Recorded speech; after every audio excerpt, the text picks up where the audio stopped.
बना करके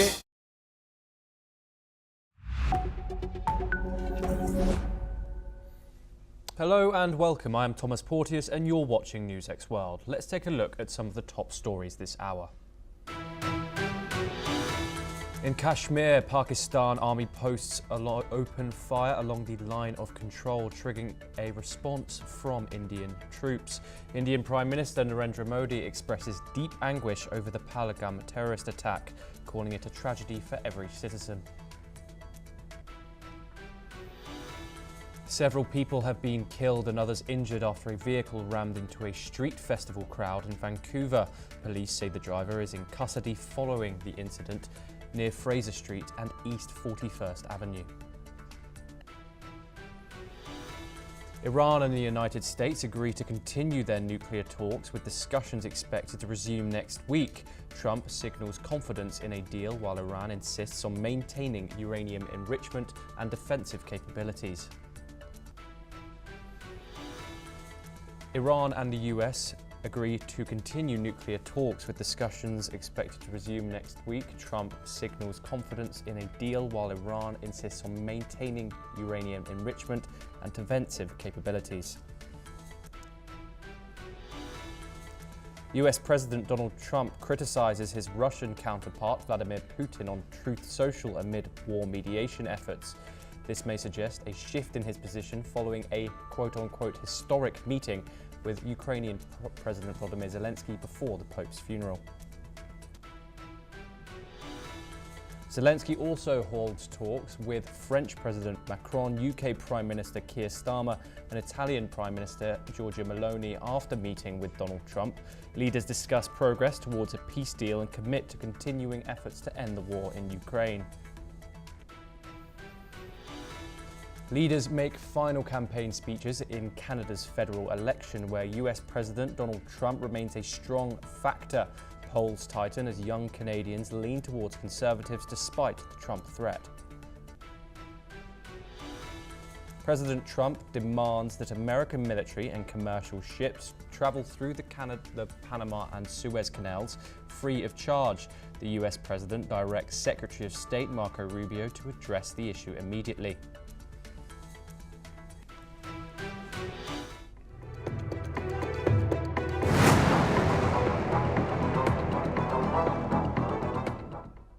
Our top story today: tensions are escalating once again along the line of control in Kashmir. Overnight, there was unprovoked small arms firings from Pakistani posts, especially in areas like Lipa and Neelam valleys. Indian forces responded firmly, though no casualties have been reported. This comes on the heels of the terrorist attack in Pahalgam on April the 22nd, which has left the entire nation in mourning. Prime Minister Narendra Modi expressed deep anguish, emphasizing the country's unity as its biggest strength in the fight against terrorism. He assured the perpetrators and conspirators would face the harshest response. In retaliation, Indian security forces have demolished the homes of 8 terrorists across the Jammu and Kashmir region. The National Investigations Agency will now lead the probe into the attack. Security operations are now underway in multiple districts, including Tral, Anandnag, Pulwama, Kulgan and Shopian. Meanwhile, Iranian President Massoud has declared support for India in its battle against terrorism. And just days ago, Iran offered to mediate between India and Pakistan. In a significant diplomatic move, India has cancelled all existing visas for Pakistani citizens. Medical visas will remain valid until April the 29th. We now move over to North America, where we're getting some breaking news from Vancouver, where a tragic incident has unfolded at a street festival in Canada. Local police report that a car was driven into a crowd during the annual Lapu Lapu Festival, which celebrates Filipino culture. Several people have reportedly been killed and multiple others are injured. Authorities confirm that the driver is in custody. The incident occurred on Saturday evening at around 8 p.m. local time. The Vancouver Police Department is investigating the situation and has promised more details as the probe continues. Mayor Ken Sim expressed his shock and sadness, offering his thoughts to the victims and the Filipino community. British Columbia Premier David Abay has also assured support for the investigation and for those affected. We stay in the region where Canada heads to the polls this Monday in a pivotal election that could reshape the country's political future. Mark Carney's Liberal Party is fighting to hold on to power against a surging Conservative movement led by Pierre Poilievre. To secure a win, the Liberals will need to draw the support from across the political spectrum, including voters abandoning the collapsing New Democrats, the Bloc Québécois and even the Greens. But there's been another presence looming over this election. US President Donald Trump and his return to the office south of the border has cast a long shadow across the campaign trail in Canada. David Perry, president of Canadian Global Affairs, summed it up, saying, and I quote, "President Trump tends to suck up all the oxygen out here." As the campaign enters its final hours, all candidates have delivered their closing speeches. The Liberals have governed since 2015, first under former Prime Minister Justin Trudeau, who stepped down earlier this year. Since then, the Conservatives have led in the polls by double digits until Trudeau's resignation and Trump's re-election shifted the momentum. Now, with the Liberals back on the rise, the stakes are higher than ever. The New Democrats risk losing official party status if they can't reach the 12-seat threshold. The Bloc Québécois, meanwhile, is fighting to maintain its stronghold in Quebec, defending a 30-plus seat bloc built up since 2019. It's an election that could redraw the lines of Canadian politics, and the outcome may rest on where the votes fall outside the traditional left-right divide. Let's take a listen in to what the leaders of each party had to say. And we will back the trades, and we will make sure that any young person in this country that wants to get into the trades will be encouraged to do so, and we will tell them that the best jobs in the future are going to be in the trades. Boots not suit. We can win this election with your help. You've all given so much, but I'm going to use my hockey analogy again. We are down to 2 minutes in Game 7 of the Stanley Cup.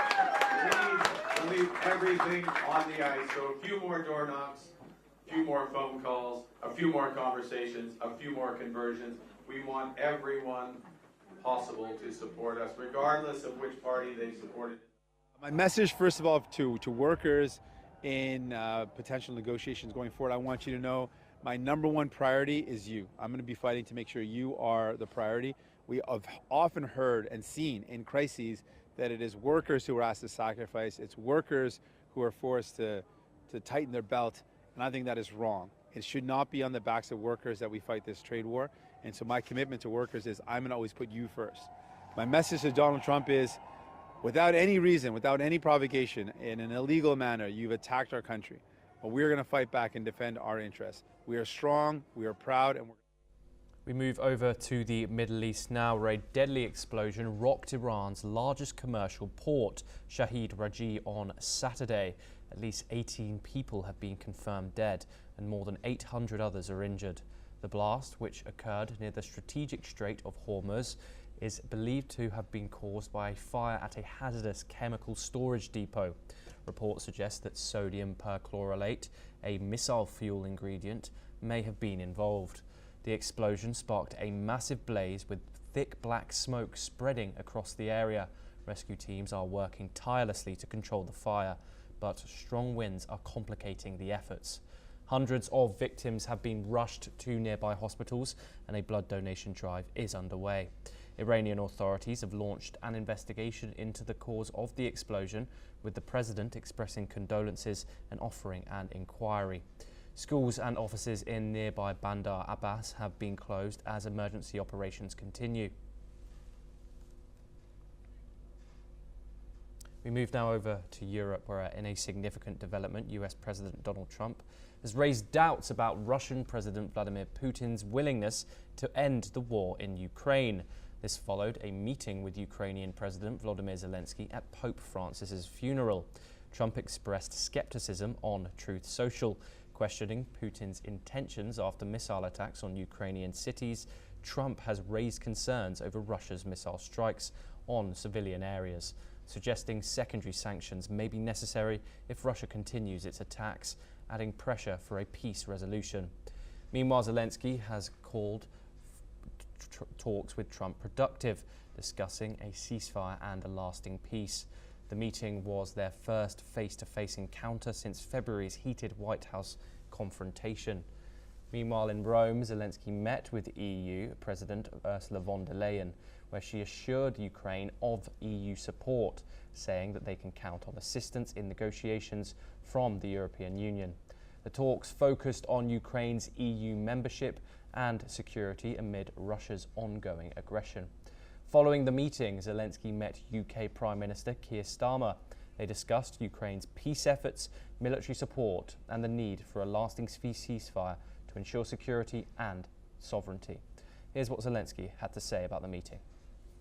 I don't want to go to a lot of details, if it's possible, because the questions, very sensitive questions, on, of course, totally it's about how to bring peace closer and how was resultative, positive Paris and London, and we want to continue such meetings to bring peace to Ukraine.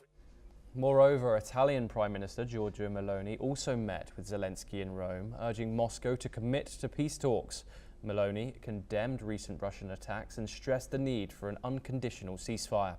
Meanwhile, the Kremlin announced that President Putin is ready to engage in the talks with Ukraine without any preconditions, signalling a potential shift in Russia's stance towards negotiating an end to the conflict.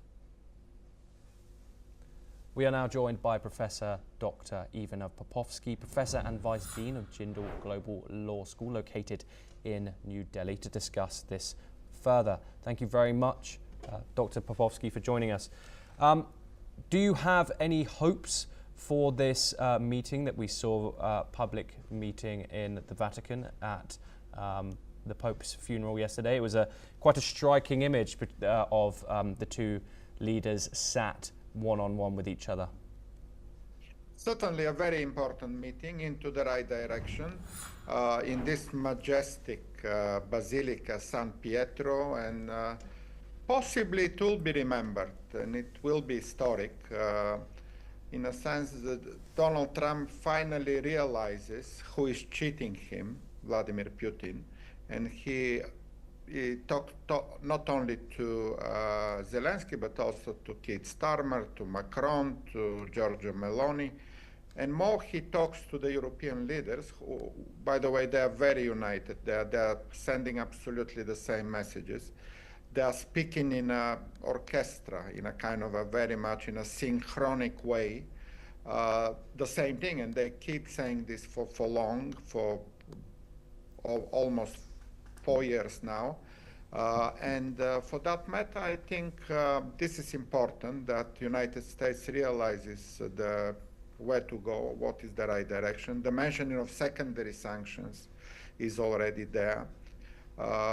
The question about security guarantees for Ukraine is there. Important matter because even if we have a ceasefire, that ceasefire needs to be monitored. There should be some presence in Ukraine. And again, the Europeans and the United States are talking about how to ensure that the ceasefire is not broken again. So there is a hope, and it will be very much as to how serious the U.S. administration will be. And I hope that at some point Trump needs to report back what he has done for these 100 days, which are expiring now.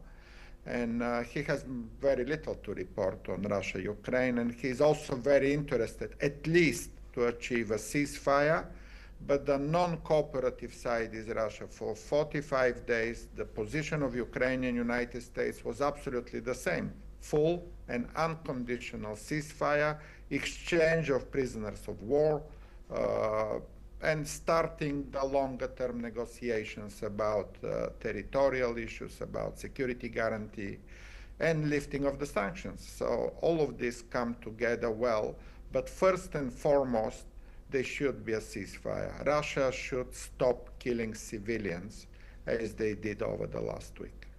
Dr. Popovsky, do you think Donald Trump has warmed towards Zelensky now? Obviously, the language he used to describe Zelensky previously, both in person in that infamous White House meeting, wasn't very good. And also, you have his Truth Social posts as well, where he described Zelensky as a dictator. You think he's warming to Zelensky now? Yes, Thomas. I'm very much in the same way, thinking that this meeting was historic because the first one didn't go very well. We all know that one in Oval House in late February, but that is gone now. Nobody remembers that anymore. And what will be remembered is this meeting in San Pietro Cathedral, by the way, coordinated very well. It was also the French President Macron and the British Prime Minister Starmer insisting on this meeting. Donald Trump agrees to meet Zelensky. They sit together, two of them, in a very close meeting, face-to-face, speaking for 15 minutes, seriously, and more such meetings better for the future of the world, for the future of Europe, and for the future of everybody. Definitely it's a right step. And as I understand, after that, Zelensky also met Macron, Starmer, and Donald Trump also met the European Union Commissioner, Ursula von Leyen. So more such meetings mean better realization what needs to be done and how united Europe and the rest of the world should be to end this bloody conflict. Dr. Popovsky, thank you very much for joining us. We now move to South Asia, where Apple has announced plans to shift the majority of its iPhone production to India by 2026. This move comes as the tech giant looks to reduce its reliance on China amid raising US tariffs under US President Donald Trump's trade war. Currently, 80% of the 60 million iPhones sold in the US are produced in China. The company is in talks with key manufacturers like Foxconn and the Tata Group to ramp up production in India.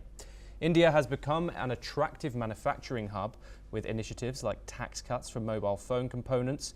However, production in India is reportedly 5 to 8% more expensive than in China. Despite this, Apple has already increased its output in India, assembling $22 billion worth of iPhones in the past year. Apple's shift to India is part of its broader strategy to mitigate the impact of tariffs, though experts say it will take years to significantly reduce its dependence on China. We move back over to the Middle East, where Hamas has shown its willingness to agree to a 5-year truce in Gaza, which would ensure the release of all hostages, as negotiators met with Egyptian mediators in Cairo over the weekend. This latest proposal is seen as an attempt to bring an end to the 18-month war, sparked by the group's October 2023 attack on Israel. The agreement would aim for a comprehensive ceasefire, unlike a partial deal previously rejected by Hamas. The situation on the ground remains dire, however, with Israeli airstrikes continuing to devastate the Gaza Strip, killing at least 35 people on Saturday alone, according to some reports. As food and medical supplies run out, the humanitarian crisis worsens, with over 51,000 Palestinians reported dead since the conflict began. There are calls for a permanent end to hostilities, with the international community urging both sides to secure a lasting peace. We stay in the Middle East, where in Syria, Kurdish political parties have called for a democratic, decentralized Syria, demanding constitutional guarantees for Kurdish rights and freedoms, particularly for women. Let's take a listen in to what was said.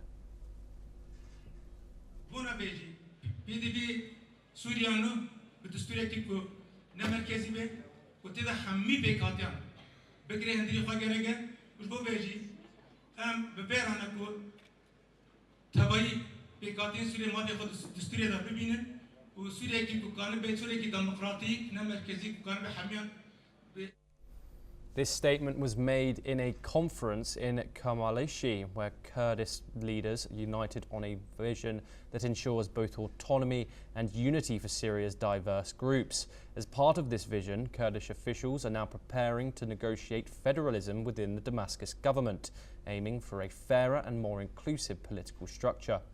Despite a recent agreement to integrate Kurdish forces into Syria's national institutions, tensions persist over the direction of Syria's new Islamist-led government, with Kurdish leaders voicing concerns about the concentration of power and the lack of inclusivity. The Israeli military has confirmed intercepting a launched missile from Yemen early on Saturday morning, preventing it from crossing into Israeli territory. Sirens sounded across several areas in Israel as the missile was intercepted. The Houthis, an Iran-backed group from Yemen, claimed responsibility for the attack, targeting the Nevatim airbase. This escalation follows heightened tensions between the Houthis and the United States, with the Houthis pledging more attacks on Israel. Meanwhile, the Houthis have reported at least 8 people have been wounded, including 2 children, after US airstrikes hit areas under their control in Yemen's capital, Sana'a. The strikes, which have intensified since mid-March, also targeted other locations, including their stronghold in Sada. These developments are part of a wider conflict involving US and Iran-backed forces in the region. We move back over to the United States, where President Donald Trump is demanding that American military and commercial ships be granted free passage through both the Panama and Suez canals, calling on Secretary of State Marco Rubio to act immediately. In a post on Truth Social, Trump claimed the canals would not exist without the United States and insisted American vessels should travel through them free of charge. Panama's president, Jose Raul Mulino, responded indirectly, reaffirming that the canal tolls are set by the independent Panama Canal Authority, with no agreement to the contrary. Meanwhile, US Defense Secretary Pete Hegseth, visiting Panama earlier this month, suggested warships should transit the canal first and free, even hinting at a return of US troops to the secure waterway, a notion Panama quickly rejected. In Egypt, the Suez Canal has seen a 60% drop in revenue following Houthi rebel attacks in the Red Sea. The United States military has launched near-daily strikes on Houthi targets under Trump's orders, vowing continued action to protect shipping. Both China and the US remain top users of the Panama Canal, underscoring the high geopolitical stakes. Hundreds of thousands of mourners have gathered in Rome to pay their final respects to Pope Francis, the first Latin American leader of the world's 1.4 billion Catholics. The Vatican reports that 400,000 people packed St. Peter's Square and filled the streets of Rome for the solemn funeral. World leaders, including US President Donald Trump, attended the service, which was followed by a private ceremony at the Santa Maria Maggiore Church, where Pope Francis was laid to rest in a humble wooden coffin sealed with red wax. While the funeral took place in Rome, massive crowds gathered around the world to honour the late pontiff. In Argentina, Pope Francis's home country, thousands lined the streets of Buenos Aires to remember their beloved priest. Chinese Foreign Minister Wang Yi met Uzbek Foreign Minister Bakhit Samdov in Almaty, Kazakhstan. The two leaders discussed the strengthening of China-Uzbekistan relations, elevating them to a comprehensive strategic partnership. Wang highlighted major projects such as the China-Kyrgyzstan-Uzbekistan Railway and renewable energy developments. They also focused on enhancing cooperation in emerging fields like AI, digital trade, and climate change. Both countries committed to deepening strategic mutual trust and fostering economic growth. Here's what the Chinese Foreign Minister Wang Yi had to say. 比如说去年以来，这个在乌兹别克投资兴业的中国企业又新增了1000多家，这个数字让我们感到很振奋。中吉乌铁路、新能源汽车的联合生产，还有布哈拉风电站等重大项目相继的开工或者启动。Wang Yi attended the 6th China Central Asia Foreign Ministers meeting on Saturday in Almaty. During the meeting, diplomats engaged in depth discussions on advancing comprehensive cooperation between China and Central Asia. In a significant political development, Palestinian President Mahmoud Abbas has appointed his close aide, Hussein al-Sheikh, as the first ever vice president of the Palestine Liberation Organization, positioning him as a potential successor. The move follows growing international pressure for PLO reforms and aims to strengthen Abbas's Palestinian Authority in the post-war governance of Gaza. Sheikh, a long-time ally of Abbas, has held several key positions between the PLO, including head of its negotiations department. While some see this as a step towards political reform, others, including Hamas, have criticized it, calling it a move to consolidate power and undermine Palestinian sovereignty. Abbas's decision comes amid growing calls for political and institutional reforms in Palestinian leadership. Well, that's all we have time for. We will continue to bring you more news updates from around the world.